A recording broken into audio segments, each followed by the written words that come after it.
been a while since the last time I've been a host of this broadcast. How's everybody doing today? I wanna go to friendlies. Doing Yeah, good. yeah. Doing good. How about you? I got a headache, but other than that, I'm pretty good. Uh, saw a movie today, and I don't know. And hey, we're all here to talk about this said movie. So Blue Beetle finally came out after the failed marketing from Warner Brothers in DC, and the fact that everyone on Twitter had to band together to make this movie. You know, heard around social media because the marketing was bad. But yeah, Blue Beetle. I thought Blue Beetle was good. It was really, really good. I thought Blue Beetle was a very solid origin story. Definitely the starter pack, the standard superhero starter pack.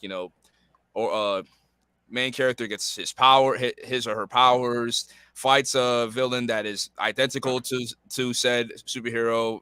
They may have the same skill set, but yeah, but for starters, Shola Manaduenya, I've been a fan of his since Cobra Kai, and that was back in 2018.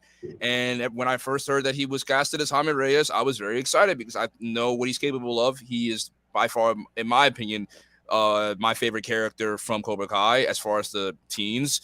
And he's very talented. He's a very talented actor. He's definitely he's great when it comes to karate, like he does, most of his stunts. And or something. Oh, yeah, and in this movie, Jaime Reyes, he's really cool. I think he's a really badass character. Also, his family. I think the family aspect of this movie was amazing. I feel like if the family was not flushed out great, I think this movie would not work at all.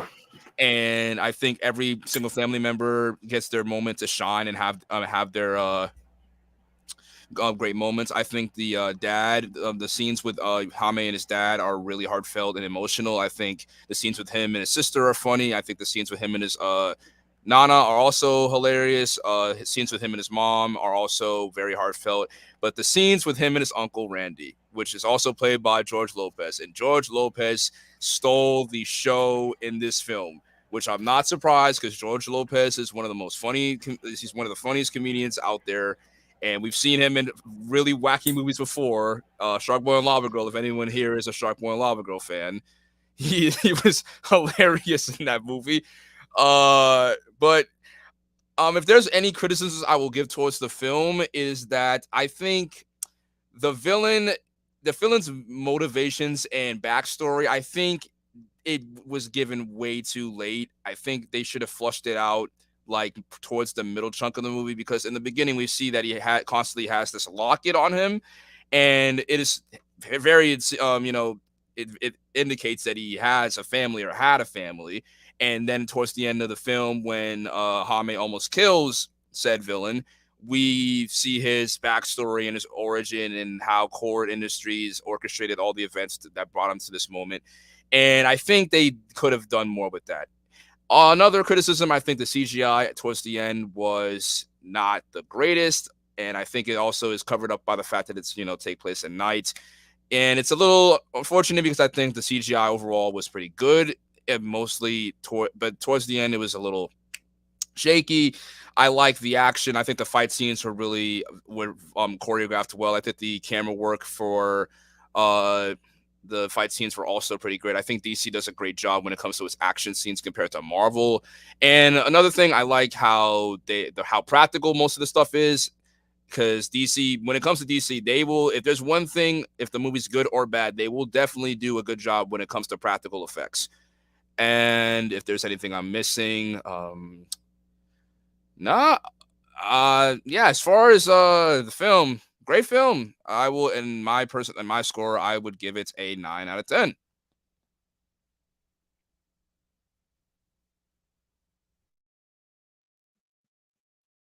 All right, so I was anticipating Blue Beetle a lot, mainly because I'm. It's not because like I'm an expert on the character of Blue Beetle. In fact, my introduction to the character was through the very underrated Batman: The Brave and the Bold, which great show. And And hearing that Zola Maduenda, Miguel himself from Cobra Kai was cast, I'm like, oh, that's perfect casting. And after seeing the movie last night, I cannot say the movie is great, but I can definitely say it's good. First things first is I liked the characters in this movie, especially the family. I loved the dynamic. I loved their chemistry, their interactions with each other. They were hilarious. I dug their bond a lot. Acting was solid.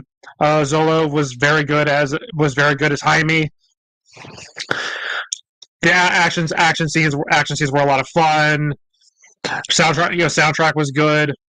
I loved the look of the suit. I'm glad the suit itself was practical. It wasn't just your typical CGI costume like you see from a lot of movies now.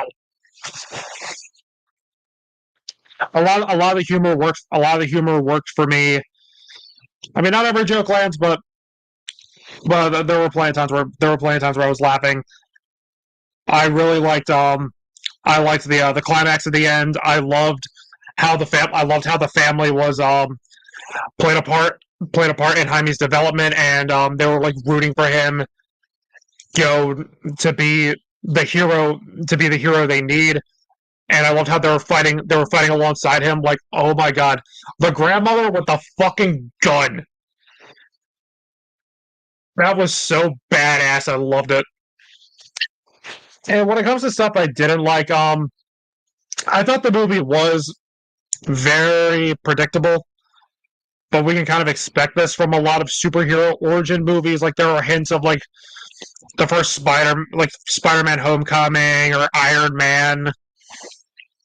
The villains, I thought the villains were pretty flat and like nothing special. I love Susan Sarandon, but I felt her performance was pretty lacking.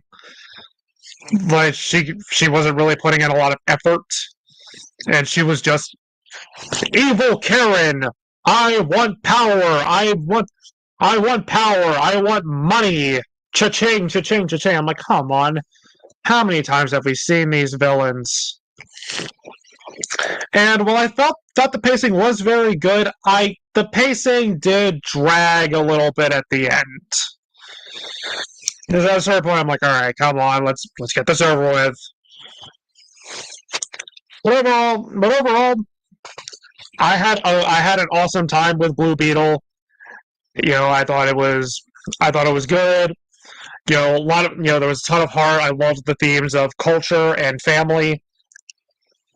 I know James Gunn was saying that this isn't the start to the DCEU, but Blue Beetle is a part of the DCU. But if this was a part of the DCU, I would say it's off. I'd say this is off to a solid start. It sucks the market. There wasn't a lot of marketing for this movie because I do want this movie to succeed. So go check it out in theaters for like a matinee price. Good movie. Had a lot of fun with it. I'd give it a 7.5 out of 10.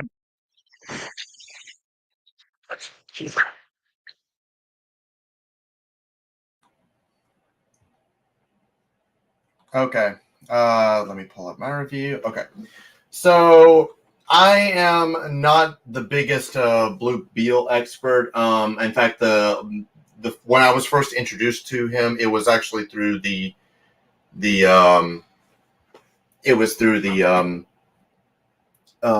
was it? The Justice League. What was it? Young Justice? No, the video games. Injustice? Injustice. Yeah, sorry. I'm sorry. My mind went blank for a minute, but it's like that was like mainly when I first heard about it. But I'm not. But I will say this. I'm not gonna lie. The last few DC movies, they haven't really been the best in terms of impressing me. I mean, between the forgettable Black Adam to the generic Shazam 2 and to the absolute train wreck known as The Flash, it just seems like we're far from getting like a fantastic DC film. I mean, I know that I'm alone because I know a lot of these guys really like Shazam 2, and it's like whatever. But anyway, in fact, I will say that the last true DC film that I think we got was Zack Snyder's Justice League. So Blue Beetle, I was kind of excited and scared at the same time, but thankfully I will say there was really nothing to be scared about because, damn, this movie is so awesome. In fact, I'll even say it's probably, I know this is going to be a hot take for some of these guys, but I will say that this is probably the best DCU film we've had since Zack Snyder's Justice League. Not better, but the best we've had since then. First of all, I think the acting was kind of solid. Zolo, I'm not even going to pronounce that last name. Cholo Monadueña. Yeah, but Miguel from Cobra Kai. I'm just going to call him that because I know I'm going to butcher that name, but he does a fantastic job as Jaime Reyes. And I know he did great as Miguel from Cobra Kai, and he is just as awesome here. I think Susan Sarandon, she did good as the villain. I mean, she is kind of ruthless. I mean, yeah, she is. I do see where people are saying she is a little bit of a Karen, but I mean, it wasn't too big of a problem for me. And I do like the henchman that she had. And oh fuck me, I'm not even gonna pronounce his name, but it's like he does a good job with his performance. And at first you think when you see this character, you think he's just like the bland, dull bodyguard with no personality, but you see more of a tragic backstory. Just like with my man Jay said, you see more of I was not expecting this tragic backstory by the end with him. It just came up. George Lopez, he was hilarious as the uncle Rudy Reyes. His jokes just had me cracking up. And keep in mind, I am not a George Lopez fan. And speaking of the family, the dynamic between the whole family was great. I love the relationship between all of them. I love like these characters. It was really heartbreaking when I saw what happened with one of them. This is a spoiler discussion, so I don't think it matters. But it's like it was heartbreaking when you see the father pretty much die. And I will say even the grandmother gets a lot of badass moments in this movie. But I mean, although even if you did kind of expect that from the trailer, the fight scenes are a little fun. The effects are very well done for the most part. I mean, yeah, maybe a couple of wonky CGI here and there, but I thought it was very well done. And I love how the suit is all practical and they're just not going the lazy CGI route. The big negative I can think of is like with the few things that I've already talked about. I will say that, yeah, the third act, it does get a little predictable with the whole, the hero has to fight an evil version of himself. I know that's a common trope in superhero origin films, but it is getting kind of old. And I'm not going to lie. I mean, but overall, despite my issues, I thought this was such a blast. And I can honestly definitely see myself rewatching this. At first, when I saw it, I thought it was good, but it's like as thought went on, it just kept getting better and better.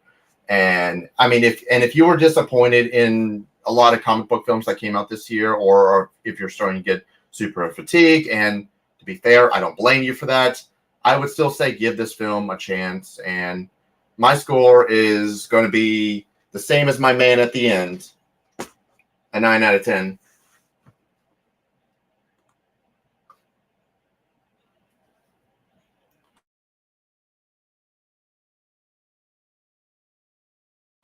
Is it me or Mark? Who's next? Oh, Mark? Okay. Oh, okay. Yeah, I just finished my review. I am always last. Okay. Okay. Well, Blue Beetle. He certainly blew dabba-dee daboo die. Now we have finally gotten the third DC film of the year that kind of sort of starts James Gunn's DCU. Is it as bad as The Flash, or will it reach the great heights of Shazam! Fury of the Gods? Well, it is kind of sort of just in the middle, but still damn good. Let's get into it. The acting from everyone was mostly hit. Now, there are many Hispanic actors in this movie, and I am probably going to get all of them wrong. So, apologies beforehand. I'm just going to power through. Please don't try to correct me. I know they're going to be wrong. I'm just going with it, okay? I'm sorry. Zola Maraduena as Jaime Reyes was as fantastic as I expected him to be. He was a bit wooden in some areas, trying to get used to the role, but he was still pitch perfect in the role, and I'm more than happy that a fan casting was not only cast, but as great as everyone said he'd be. Susan Sarandon was good, and while many will say she was a generic bad guy, I kind of liked how she was like that. Like, anytime she said anything, I could just picture Lex Luthor from Superman the Animated Series saying, "Because I'm evil," which is kind of refreshing in this day and age when every fuck nugget and douchebag has to be a sympathetic bad guy. Like, not Black Beetle, played by Raul Max Trujillo. Decent muscle, but he doesn't do much of interest as a character. The supporting cast of his family were all really great. The standouts being his dad, played by Damon Alcazar, his sister, played by Belissa Escobedo, and his uncle Rudy, played by the famous George Lopez. I didn't expect to like his character as much as I did, but damn, was he funny. Bruna Markenzie also played Jennifer Cord, and she was okay, although her speech impediment was kind of got annoying after a while. I can't. I know she can't control that, but it just like I don't know why. The sound of her voice just kind of annoyed me after a while. I love the relationship between Jaime and his father. Those scenes were really great, along with the many scenes between Jaime and Rudy. I mean, Jaime with all of them were very good, but especially those two. Plus, the Nana, played by Adriana Barraza, was fucking hilarious and badass. The story was simplistic, but still a fun time. I liked the family aspect because, from what I know, it is a very important part of Latino culture. So it works here. But all the dumbass critics will say, "Oh, it's just a ripoff of Fast and Furious." Yeah, because apparently that fucking franchise were the first ones to showcase family. Fuck off. It has the same hallmarks of a lot of superhero origin stories, but I didn't mind it. I had a good time with it. It had a lot of heart, and I had a smile on my face throughout most of the film. The practical effects were quite good, although the CGI could have been better. Not even close to the Flash levels of bad, but still not great. You can tell it was a movie made for what was at the time HBO Max. The suit was fucking beautiful, though. It was all practical, and it was wonderful. The action scenes weren't anything new, but they were still so fucking fun. The comedy was also damn good. As I said, Rudy had me howling at quite a few points. But everyone did a good job comedy-wise as well, especially Zolo. If I had any negatives, is that the editing and pacing were terrible, mainly in the first half. In the second half, it did right itself a bit, but it was still noticeable. It felt like its running time, and the editing was extremely disjointed. You can tell that it was supposed to be longer, and they had to cut a lot for time. I hope we do get a director's cut of this, but considering that WB now hates director's cuts due to their weird vendetta against Zack Snyder, we probably won't get that.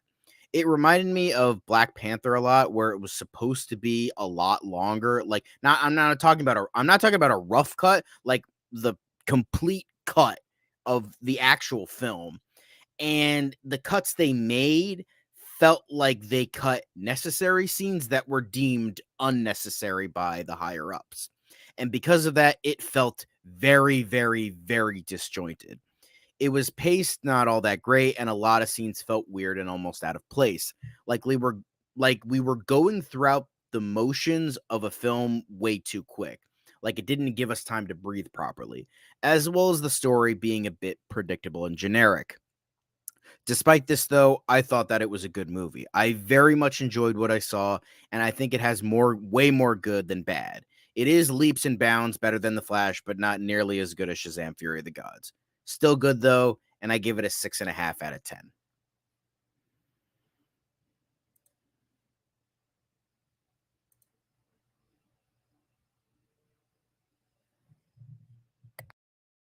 And then there was one.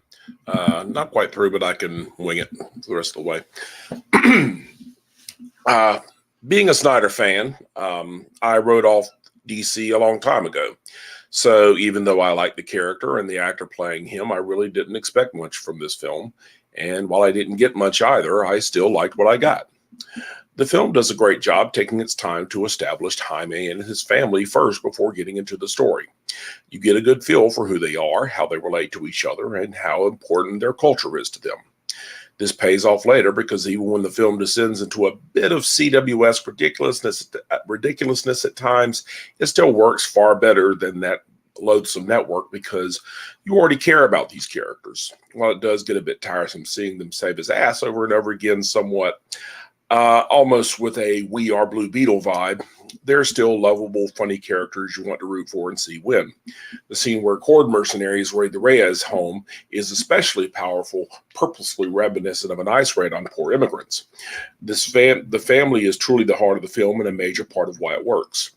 The other major reason is the man playing Jaime Reyes himself. I'm going to butcher this name. Xolo Mary Dueña. I'm sure I butchered that. I'm so sorry.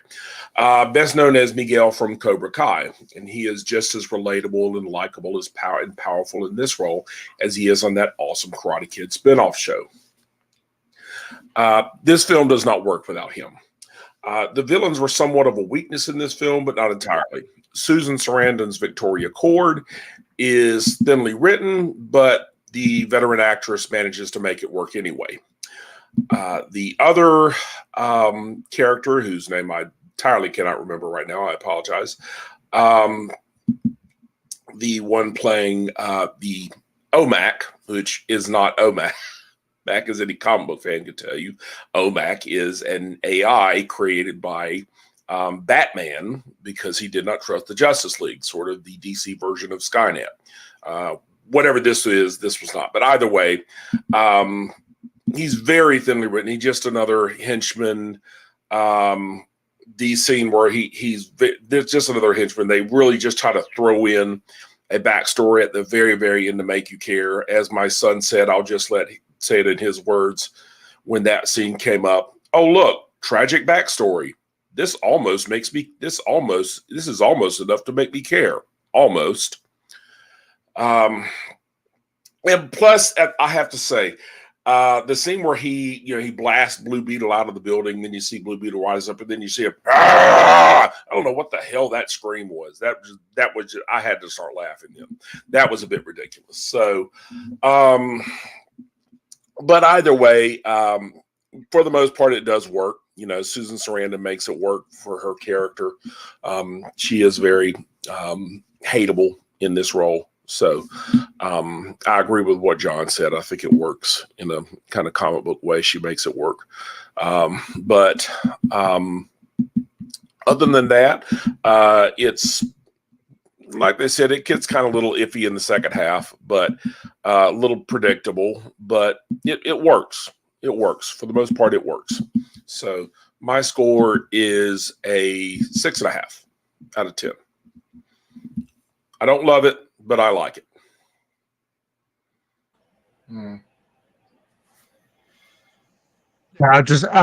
glad that this was a big sigh of relief after how bad the Flash was. Oh Yeah. God! Also, yes. well, I did want to say, being a big comic nerd, well, Mark, you aren't totally wrong.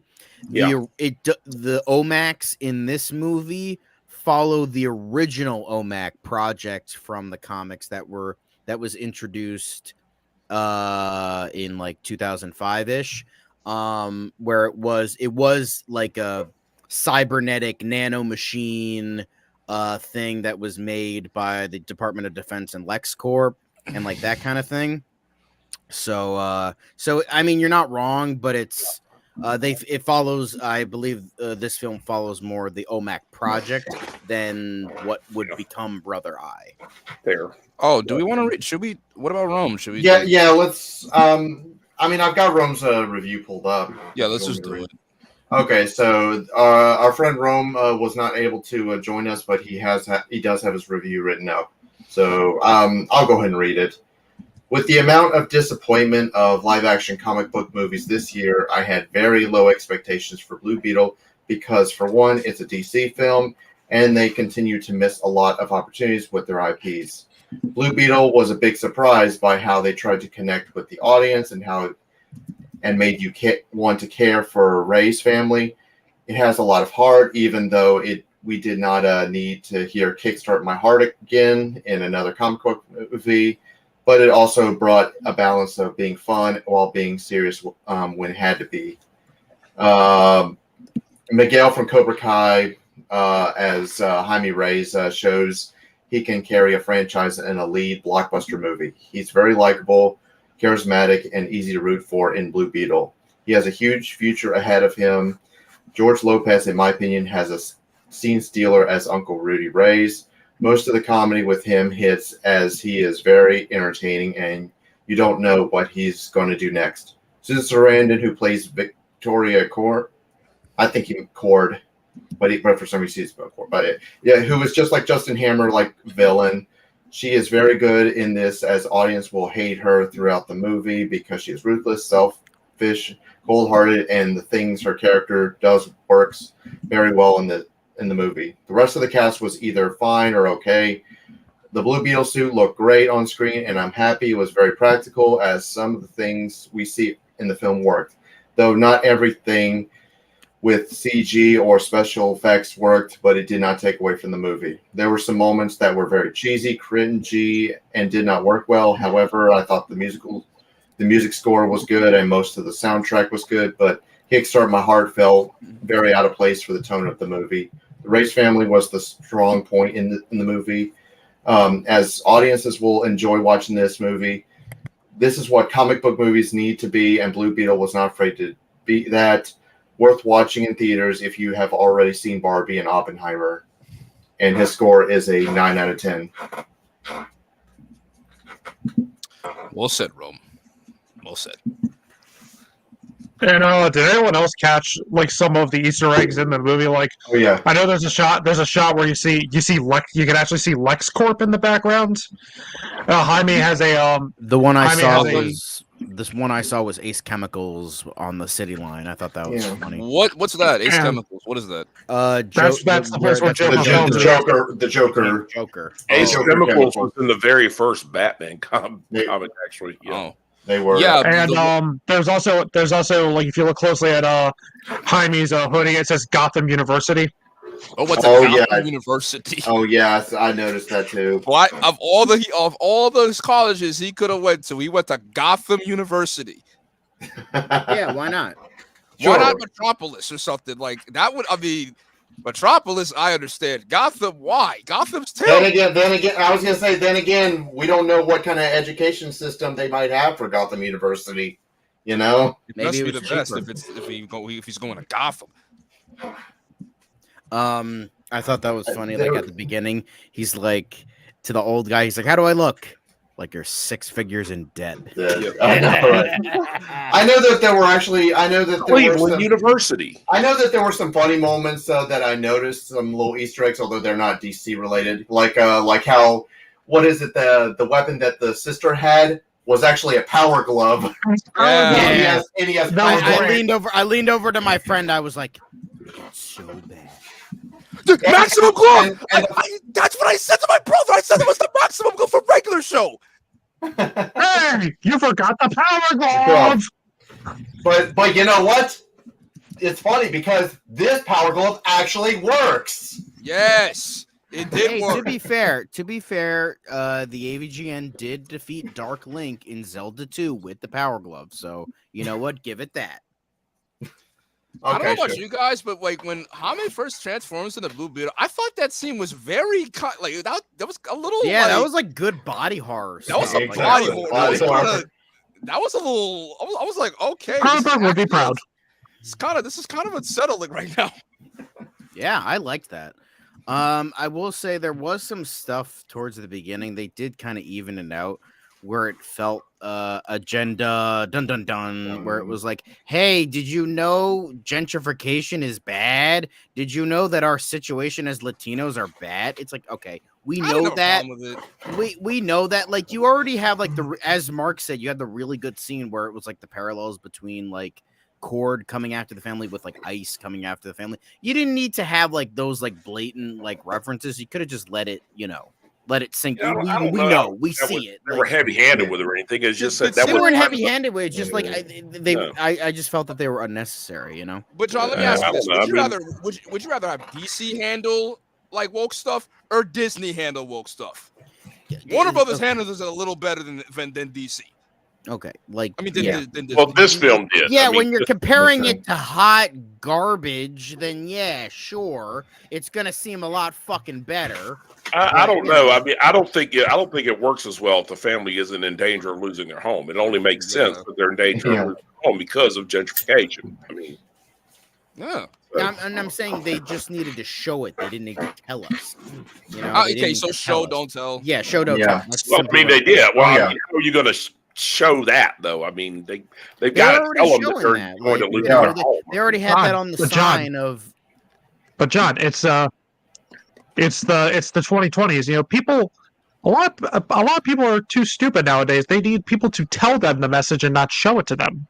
But what sense would it It's make not to anymore. just show the sign and have them not even talk about it?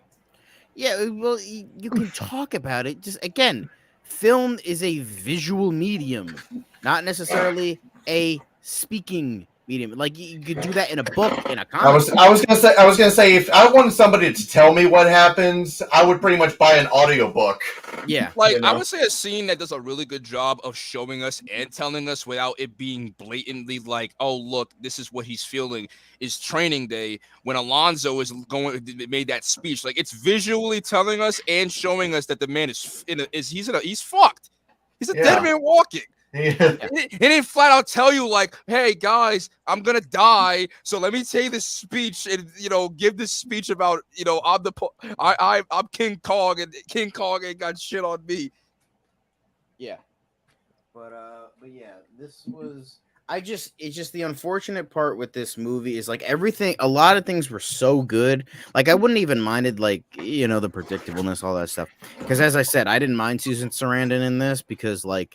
I liked the one-dimensional evilness to her character. She's like, "Why? Because I'm evil." Like, when she was walking out of the house, he was like, she's like, at this point, I expected there to be like a dog on the stoop and her to just kick the dog out of the way, like she's that cartoonishly fucking evil. And I'm like, fuck it, throw that in there. I would have loved to have seen that. That would have been hilarious. Well, I mean, honestly, some of your best Disney villains are evil just because they're fucking evil. Yeah. Like, why am I evil? Because I don't give a fuck. Bitch, Like, I'm evil. Exactly. I'm evil because I'm evil. Like I like seeing that. I don't. Yeah. It could have. I mean, and the thing is, the cartoony nature kind of worked with like a separation of reality sort of thing. Yeah. Like this. I mean, look. Here's the thing. Like, I didn't mind it all. Jason. I didn't mind at all the gentrification thing because that only made sense when they were losing their fucking home. Of course they're going to talk about it. So, I mean, that doesn't bother me. But I mean, one thing that did, I'll say, like we were just talking about, Victoria Cord just being evil, just for the sake of being evil. I thought they kind of went against that with a bit when, she says that her uncle left her grandfather left the business to Ted instead of her, and he was like, "Oh, that sounds a bit." She's like, "Yeah, it was sexist." I mean, why not just say he didn't trust her?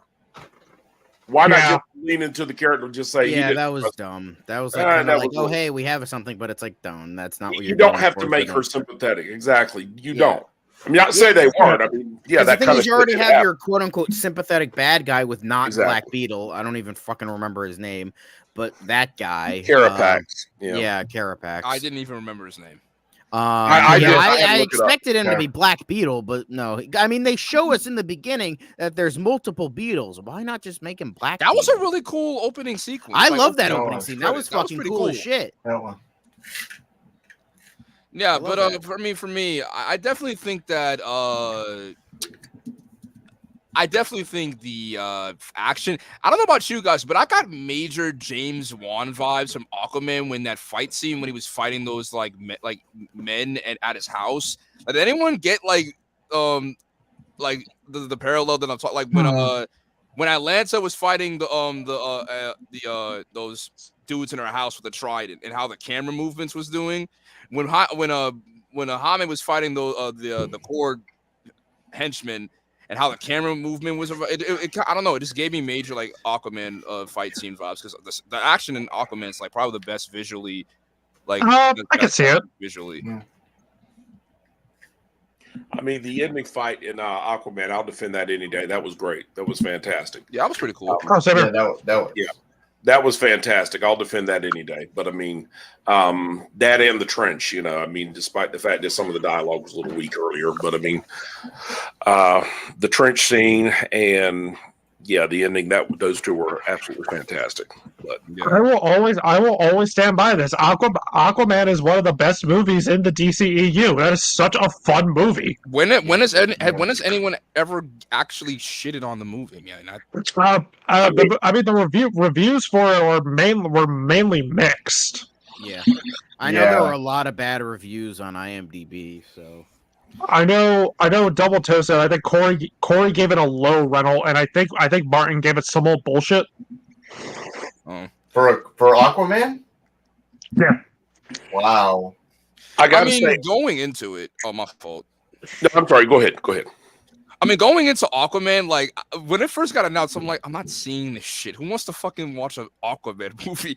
And then watching the trailer, I forget what trailer it was, but I think what helped me want to watch the movie was the trailer, especially the trailer music. Like the trailer, music made this movie was gonna be like a phenomenon event. I'm like, you know what? Now I actually want to see this movie. Then watching the movie, I'm like, oh wow, this movie's really good. This movie's really good. You know, I was, you know, there was definitely some weaknesses in Aquaman. There were some cringe lines and everything, and but I mean, overall, it worked very well. Overall, it's still a good film. Still a really fun film.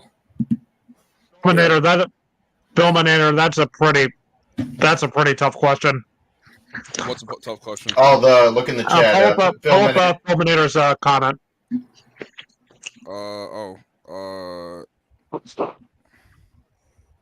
Ooh, dear God! Wow.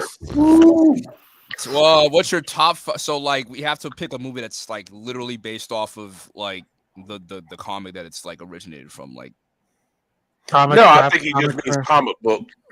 Because I would say, Spider-Man 2 is going to be in the list, but if I can't pick Spider-Man 2 because it's not really it's based off of Spider-Man No More, but. No, I mean, because I don't think he means necessarily based on one specific story. He I don't think you even have 5 of those. He probably means just your top 5 favorite comic book movies. Period. Yeah. All right. Because there are some that there's. Yeah, that is honestly very tough. I'm not gonna lie. There's a history of violence, which is based on a graphic novel, but I that I think he means that would include it as well. So okay, I would say Spider-Man 2, Infinity War, Kick-Ass, Guardians of the Galaxy, and it's movies. Damn it. I wish I could add a show in there because I would, without hesitation, I would have put Daredevil, but I can't. But the fifth movie, tough. I guess I'm gonna put a wild card in there. I would say Days of Future Past. No particular order for me. Zack Snyder's Justice League is definitely one of them. Batman Returns, Into the Spider-Verse, Spider-Man 2, and The Crow. For me, I would probably say Batman '89. I would say Watchmen, Zack Snyder's Justice League, V for Vendetta, and ooh, that's a great one. Yeah, V for Vendetta is awesome, and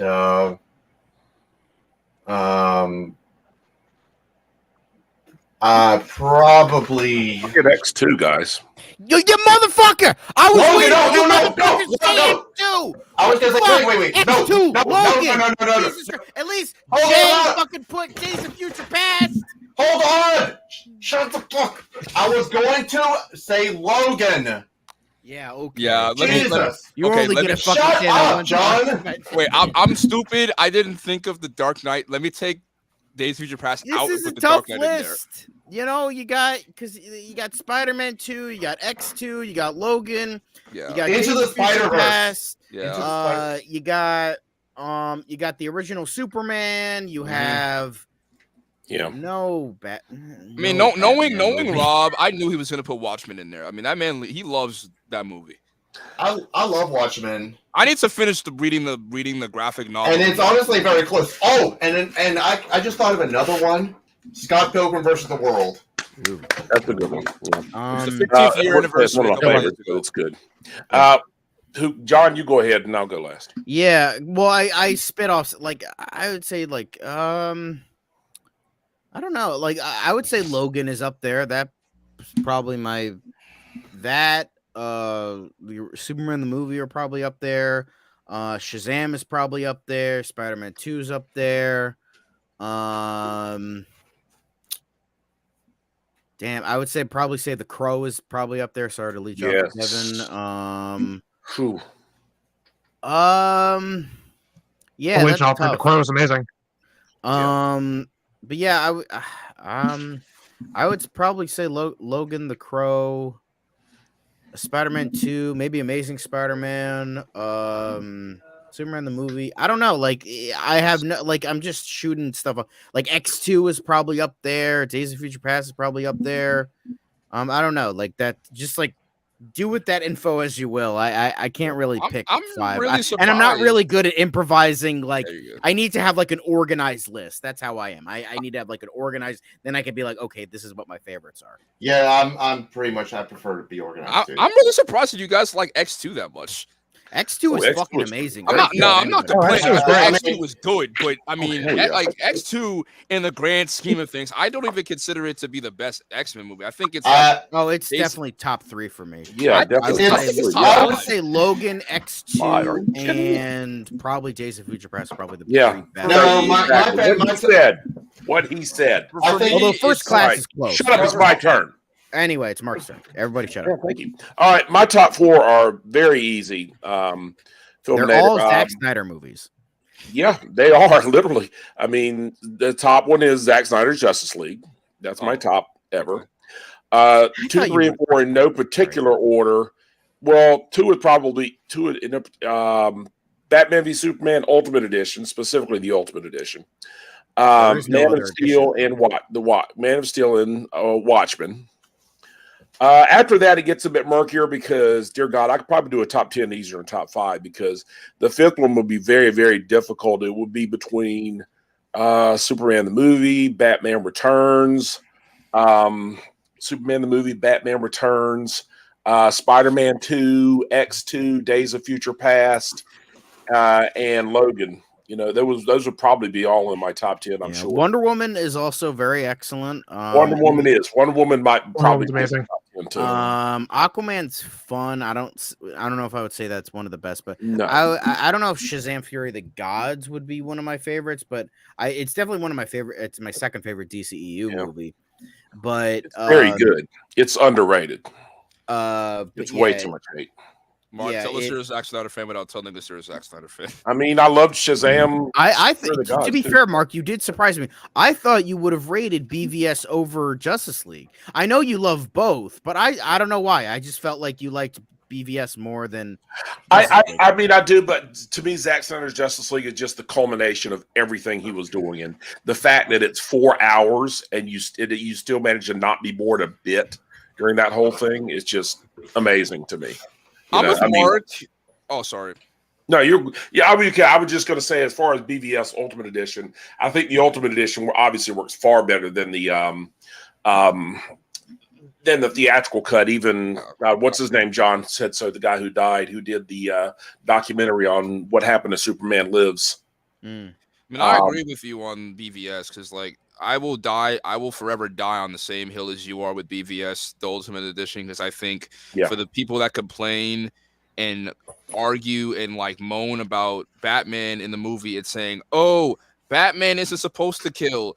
Oh, Batman is a murderous psychopath. Oh, Batman's not accurate to the source material.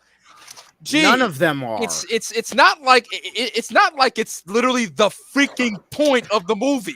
Exactly. The point of the movie is the fact that he is not the Batman that you know. Exactly. It's the point. And the fact, like, no Batman movie has ever gotten the character completely right. That's why I don't really like, looking back, I don't really like any Batman movie by itself. Like, because Batman and Batman Returns, as a friend of mine said, Mark, you probably know who I'm talking about. It's the Punisher in a bat costume. And then Batman Forever, that's probably out of the original 4, that's probably my favorite because it gets the most right in terms of Batman as a character, and you actually focus on Batman and Bruce Wayne as a character. It's just it's kind of ruined by the goofy villains. It really is. And then Batman and Robin is just no. And then Batman Begins, I think that's a movie where I like, and Rob, you might appreciate this, I do like the aesthetic and tone more than Dark Knight because it feels more like the gritty, gross Gotham than Dark Knight. Well, it does make sense for Dark Knight to not have as much of that gross grittiness because like Batman is actually doing something. So like it wouldn't be as gross and gritty. So that makes sense. Yeah. But Dark Knight is very good. It just doesn't feel very Batman-y to me. It's still excellent. It's still a Batman movie. I still classify it as a Batman movie. Yeah. It's just it doesn't like there's that feel that I'm missing. Dark Knight Rises, I think it's underrated. I think it gets way too much hate. I think it's not as bad as everyone says it is, but it's still not great. And then the Batman was kind of a disappointment. I like the aesthetic, similar with Batman Begins. I like the aesthetic and tone, and and I like there are many aspects to it that are very good. But to me, it should have been called James Gordon because he's the real fucking hero of the movie. John, I'm sorry. I'm so Let's sorry. absolve him now. I'm sorry.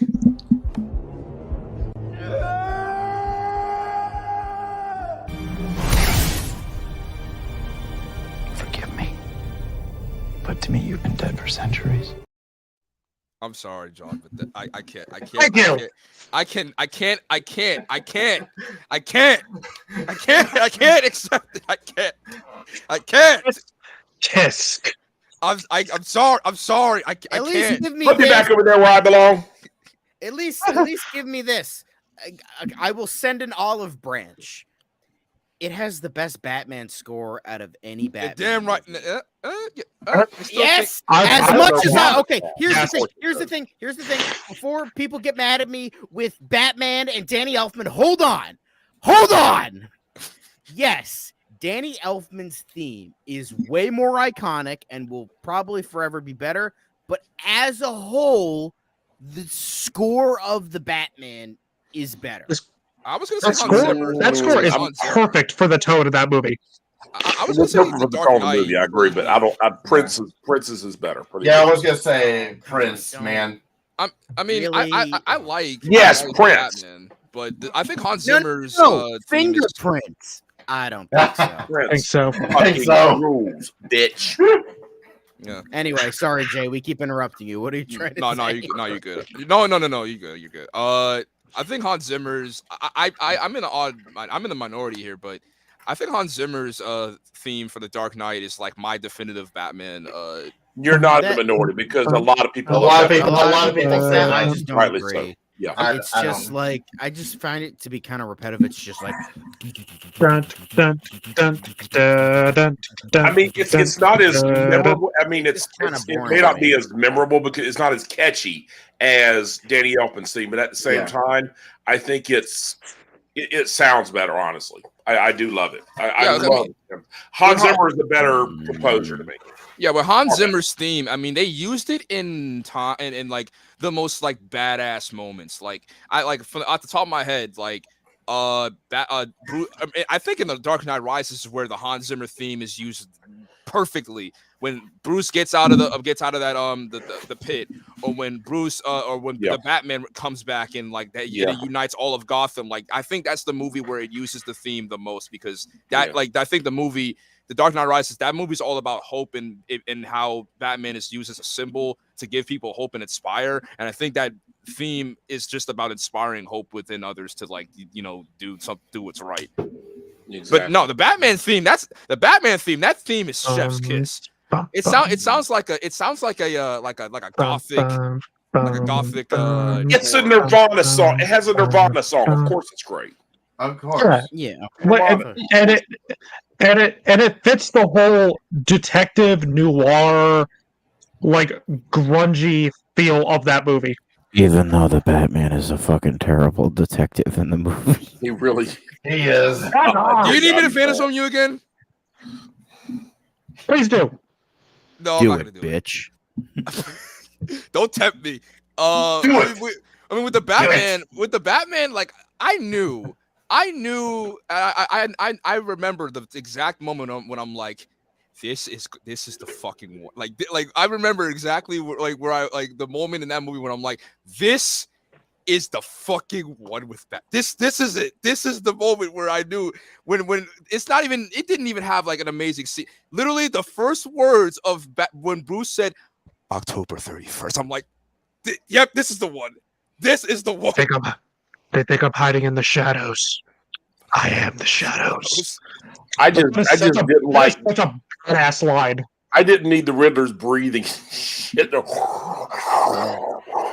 already got enough of that with Bane. We didn't need that shit. Exactly. Dear God. Imagine Bane saying that. They think I'm hiding in the shadows. I am the shadows.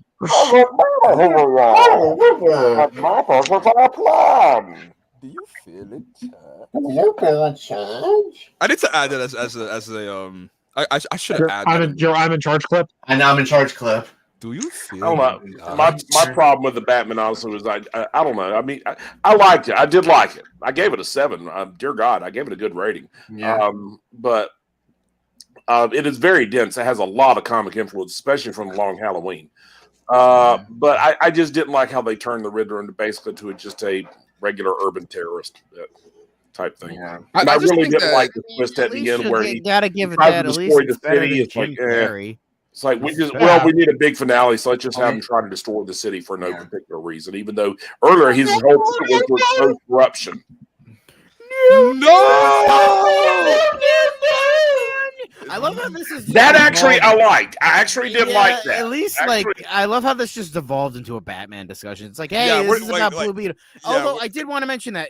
Although speaking of Batman and Blue Beetle, I kind of like God. that they made Ted Kord into like almost like a blue collar Batman. Yeah. How he has Well, like fucking I like like the that. Commodore keyboard is part of his Yeah. Beetle cave, and like I mean, that it kind was of thing. from 20 years. It would have been from many years ago, though, dude, when he disappeared. Yeah, So, I know, but I just found that to be funny. I Yeah. kind of liked that, and I like it. They showed the Dan Garrett Yeah. suit, and they had like the cheesy Yeah, they fucking did. Blue Beetle suit. I love that, and I do kind of wish, because even though I don't think the rumor will be true, I do kind of wish that Jason Sudeikis was Ted Kord. But from his voice in the message in the mid credit scene, I don't think that he'll be Ted Kord. I hope so, but I don't know. think that was Anyway. Ted Kord though. I think that was another person saying that he was alive. No, that was Ted Kord. I'm pretty sure that was Ted Kord.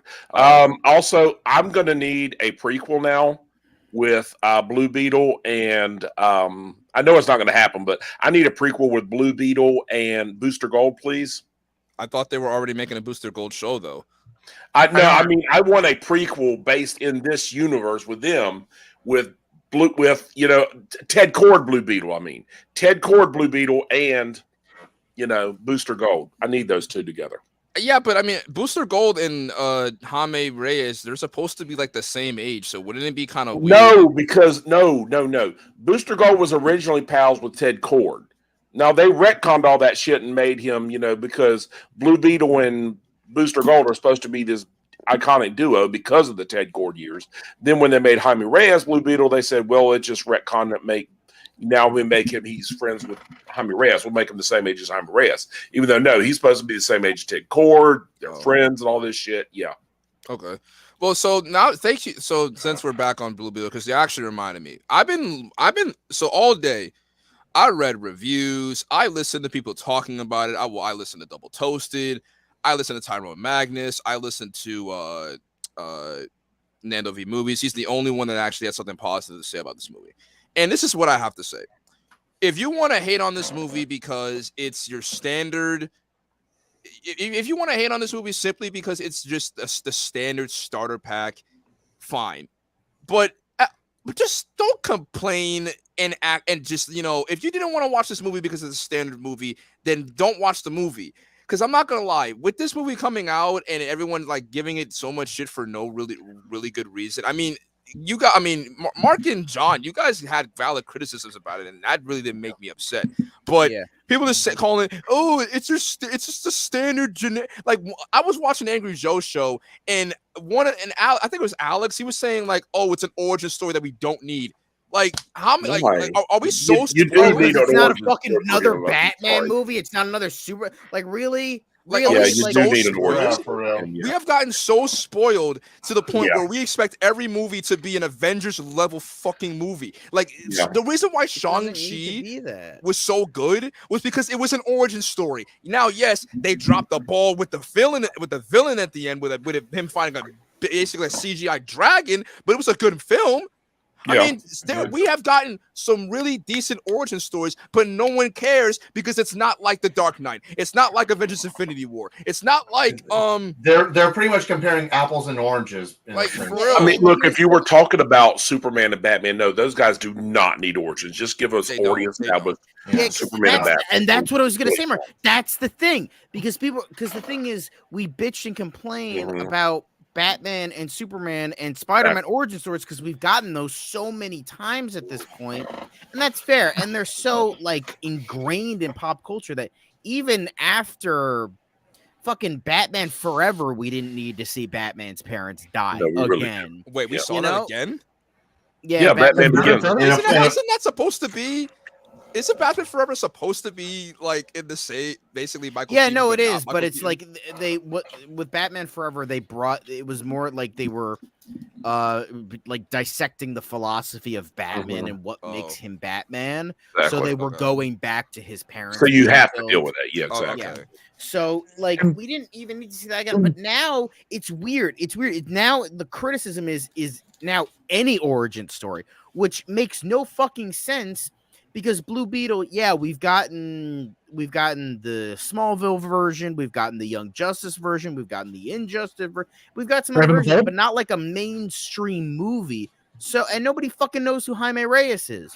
So Yeah. we need an origin story. We need to Yeah. know You why, do why- need why one. this guy You ticks. do. No pun intended. Exactly, yeah. And what I So- appreciate about this movie is, unlike fucking MCU movies nowadays, this isn't trying to set up anything. This isn't trying to No. set up future movies. So, Exactly. They did kind of, I mean, with the mid Well, they credits. set up a with the sequel. mid- with the mid- Okay, credits but scene. like It's a everything sequel, sets though. up a It's sequel. not trying to, Exactly. it's not trying to like Yeah, set that up makes like the next movie. Like that's why Yeah. that's what I think DC does No, better. no, than I'm not Marvel. complaining. I was just saying it Oh, yeah, technically I know. did, even though I was It happy about technically that. does, but Because I do yeah. want Ted Cord.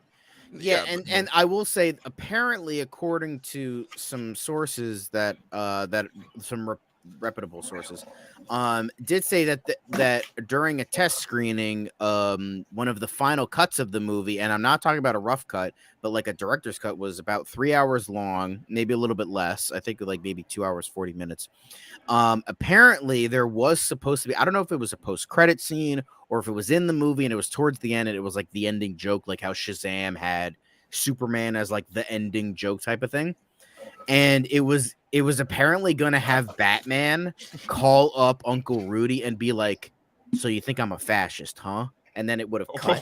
That would have been funny. That would have been Hell, funny. I And then it would have been Ben Affleck's Batman too. Would have see he would have been Oh, God. Oh, God, that would have been. and then it would have cut.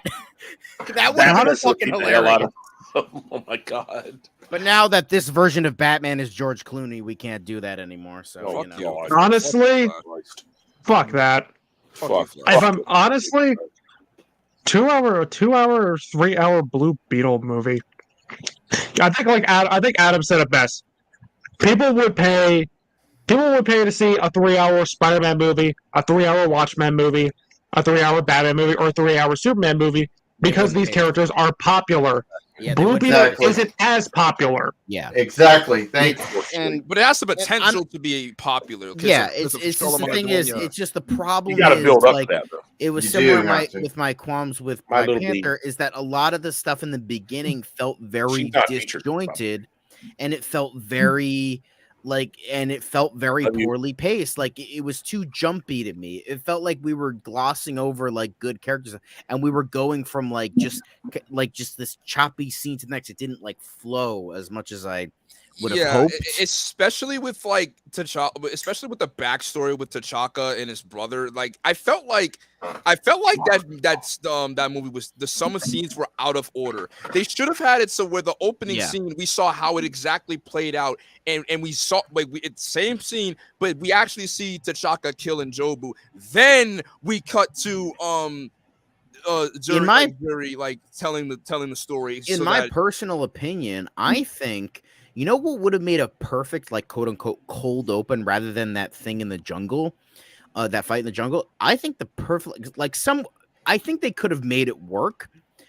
I think a great cold open for Black Panther should have been the South Korean car chase fight. That would have been a good cold open, and then have it branch off from there. Like, have Claw be setting up as the main villain, but then, oh no, Killmonger kills him, and then we get Killmonger as the real villain. I think that could have been really interesting, and then set things up from there. Because I've said this many times, Black Panther, the biggest problem I have is the editing and the pacing with that movie. Because it feels like the first 2 acts feel like the first act. Like, it feels like all setup. And then it feels like the second and third acts were squeezed into the last third of the movie. And it just felt paced very poorly. And even though that movie does a lot of things right, and it does a lot of great things, the personal connection with the villain, Michael B. Jordan, it's all good. It's just the biggest problem I have is that the fucking pacing and the editing of that movie, similar with Blue Beetle, it just feels wrong. And according to Ryan Coogler, his director's cut was 4 hours long. Damn. Yeah. So, and you can tell in the final product, at least to me, maybe you guys didn't see it, but I could tell that I'm like, okay, yeah, this movie was supposed to be a lot longer and supposed to be not as disjointed. But anyway, I mean, I loved it for what it was. I loved it. I mean, it's just that I couldn't. Maybe if I rewatch this or Black Panther, maybe I'll get something out of it. Because remember, I did say that the editing in the beginning of Oppenheimer was a little wonky with him in Cambridge. When I watched it the second time, I had no problem with that. I focused on other things, and it just made the movie that much better for me. So maybe with subsequent rewatches, I will like this movie more, and maybe even Black Panther if I ever decide to see it again. Maybe it'll improve for me. I hope it does, because I want to love this movie more, because my boy, my wonderful, wonderful boy, my wonderful Cobra Kai boy, I want to love him more, because he is the best boy. And so he is the chosen one. And I want to like this movie more. It's just like that beginning, but hopefully, maybe if I rewatch it a bunch of times, hopefully it'll get better for me, because I really want to love this movie more. Because I mean, fuck, that practical suit is so fucking good. Yeah, thank you. So fucking good. God, it's so good. My God, Marvel, that is how you make a suit. Exactly. Stop. It's sad when fucking DC and Warner Brothers gets this right. Yeah.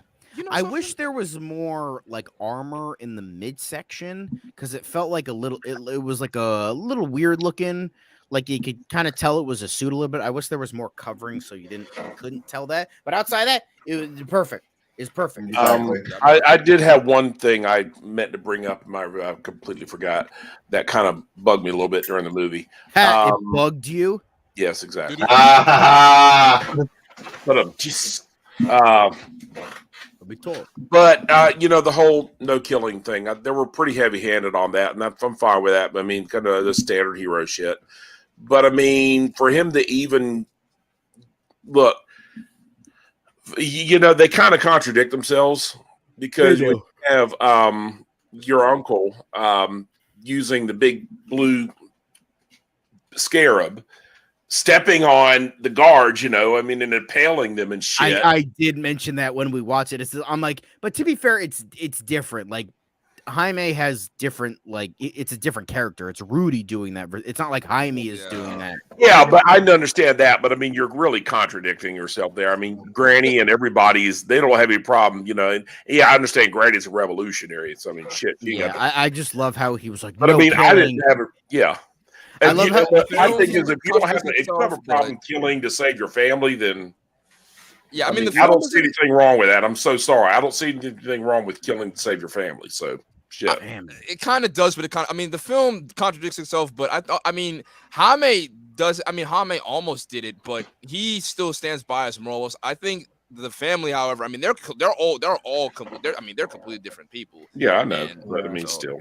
Oh, Yeah, I did say that to my friend. It's just like, it's funny how Jaime is like no killing, and then meanwhile his uncle is just stab. His uncle, I his know, grandma, his sister are all like, yeah, fuck these. Fuck these. I know. Like Hamid's like, I am no killer. Meanwhile, his nana. So, anyways, I started blasting motherfuckers. Yeah, with the disco gun. Die, imperialist pigs.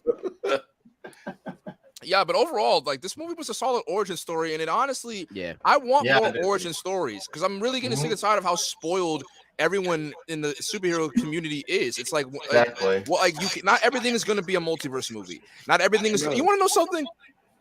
Blue Beetle has no references towards any legacy characters. It doesn't mention It doesn't mention the multiverse. It doesn't mention anything. It isn't trying to pull in. It's just a simple, straightforward movie about one particular character, and it's better than a multi-million-dollar fuck up that has Michael Keaton.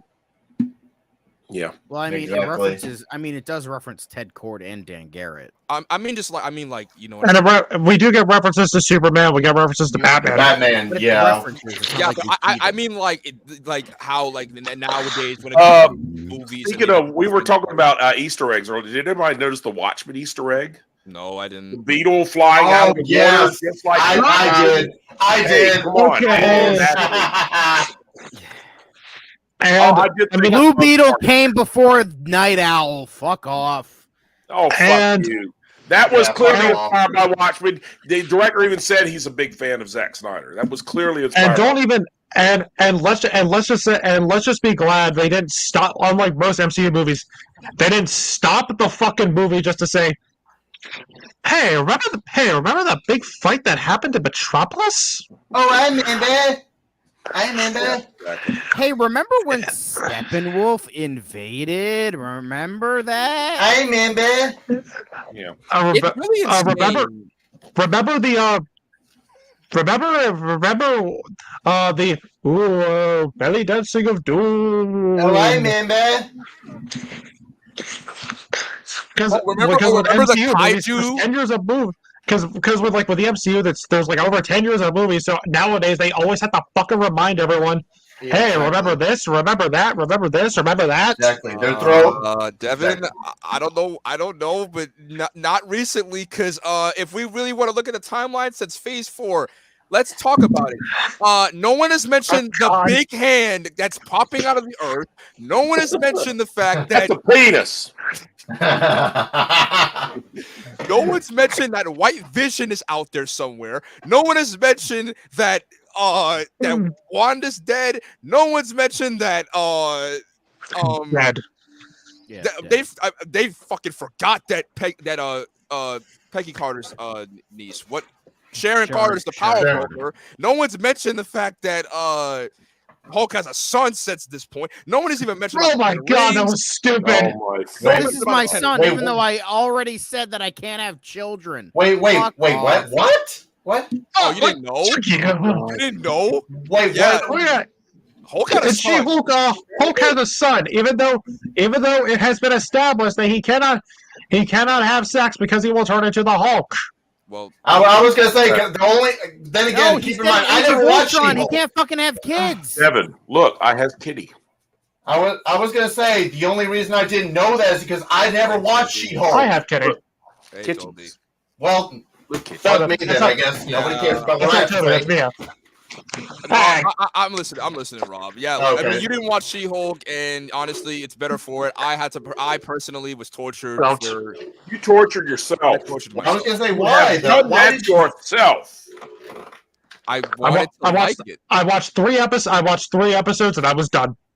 I wanted to. I like didn't it, even Rob. watch. I didn't watch any. I didn't start. I didn't watch any. You're lucky. I knew it was going to be crap. I mean, You two are the only It's a one that shame saw. because- I will always say this. It's a shame because She-Hulk is a great character. It's just finally the first adaptation we've gotten. and it sucks. Fucking sucks. Yep. We could have gotten Bridget Nielsen in a movie directed by Larry Cohen, but we fucking couldn't. God fucking damn it. Tatiana Maslany actually is a good actress. She's a great actor. I saw her on the Broadway a couple months back. She was really good. She's a fucking great actress, but didn't showcase that in the MCU because fuck them. Yeah, well, I mean, she was also great in she was really great in Orphan Black. Good God, yeah, Orphan Black. She was amazing. I mean, yeah, I don't hate Tatiana Maslany. She did not do anything personally to attack me. It's the fact that she's attached. It's unfortunate that she's attached to an abomination that is She-Hulk. Yeah, it really is. Yeah. An abomination. Oh God, I didn't even mean for it to be a pun. Phantom's on him, please. I mean, yeah, it's. I mean, that's very punny of you. Speaking of Disney, did anyone? I don't know if I should talk about this, but did anyone see Rachel Zegler said? Okay. You know how she keeps digging that fucking hole for herself, and at the end of this, nobody's gonna fucking like her as an actress, and she's gonna kill her career all by herself. Yeah. No. Yeah. Hey Rob, we're smart because we're avoiding this fucking shit. Up high. Hey. I just asked if anyone heard I don't it. watch them either. I just asked if anyone heard what she said. I am not. What did she say now? She said like 15 things that makes me want to fucking smack her. About the snow. Why? I don't care. I don't give a shit. I haven't read anything. I see something. I see people reading about this shit. I scroll on by because I don't give a fuck. Because I don't care about Disney remakes. I don't give a fat fuck. I'm never gonna watch them again. Never, ever, ever. Fuck them. I think the last time I watched a Disney remake was I was gonna say the last time, Mark. The final straw was Pinocchio, right, Mark? Oh God, yeah. Dear God. Fuck that movie. Oh my God. I gave that a shot because Robert Zemeckis. And dear God, did he break my fucking heart. Oh, exactly. Well, Robert Zemeckis even didn't he say that he like Disney kind of butchered his like movie? I do it was you, Zemeckis. You broke my heart. Exactly. You broke my heart. Yeah, I've been already at hour 12 minutes and we already stopped talking about the movie. Yeah. We probably might want to wrap it up. Just quick so you can finish your thought, Jay. What did Rachel Zegler say this time? Nothing new, but I mean, she just was talking about the Snow White movie and how like she hates the old the original movie and wants to like change it and stuff. You bitch.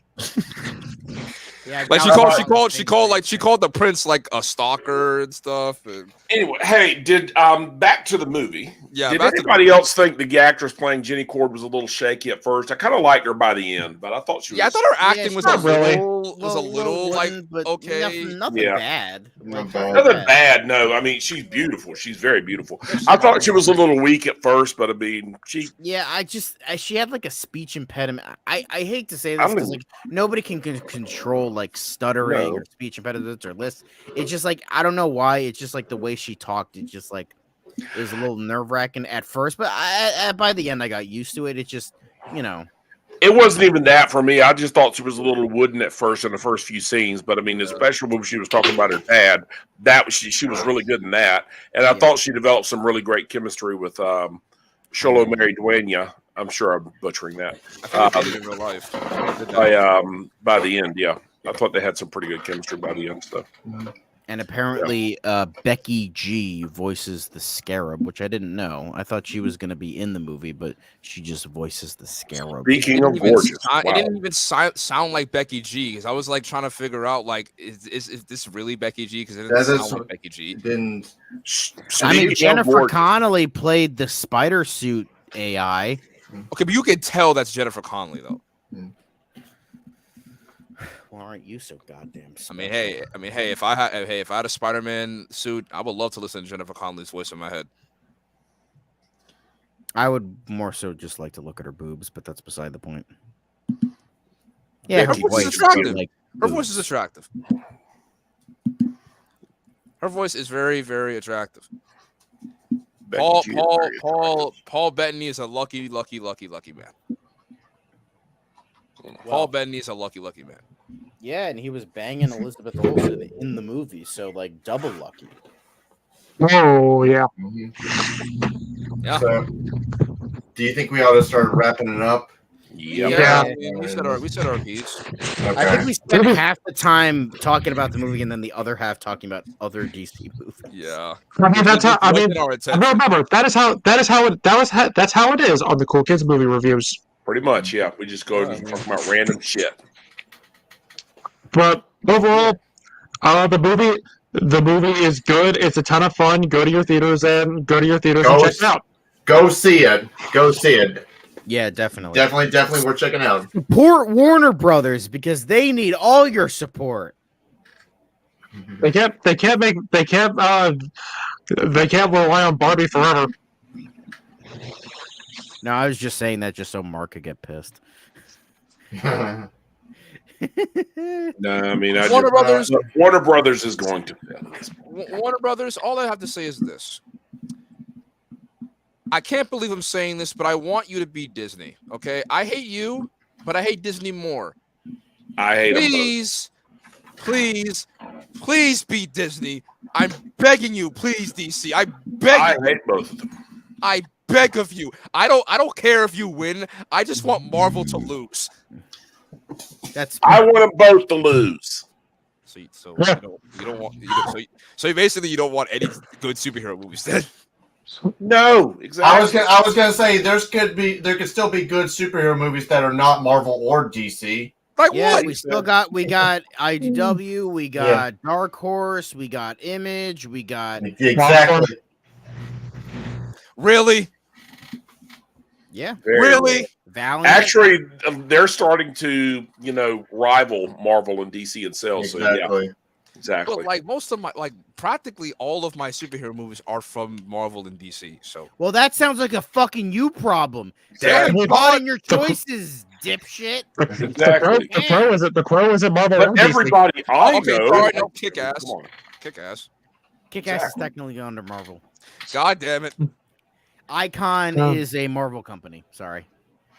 Well, so is Vertigo is technically Vertigo, DC. Paradox Press. Oh my God. Yeah, Don, why did you do this to me? Since it's owned by Marvel, that means Disney has the rights. And I swear to God, if Disney makes a Kick-Ass show, I'm gonna lose. They it. won't. They're not. Even the name. I don't think they own the movie rights. I'm just saying that the comic book is owned by Marvel. Yeah. Oh yeah. Speaking of losing my shit, guess what? Taika Waititi might be back to direct the 5th Thor movie. I'm not gonna fucking watch it. Good God. No, Can we end this now? I'm getting really fucking pissed. Yes. Stay tuned next time for something completely different. Yeah. We're not going to say it, but stay tuned for something completely different. Changes are coming. Good day. Good changes. Just like I'm coming right Like now. your underwear. Goodbye. Bye.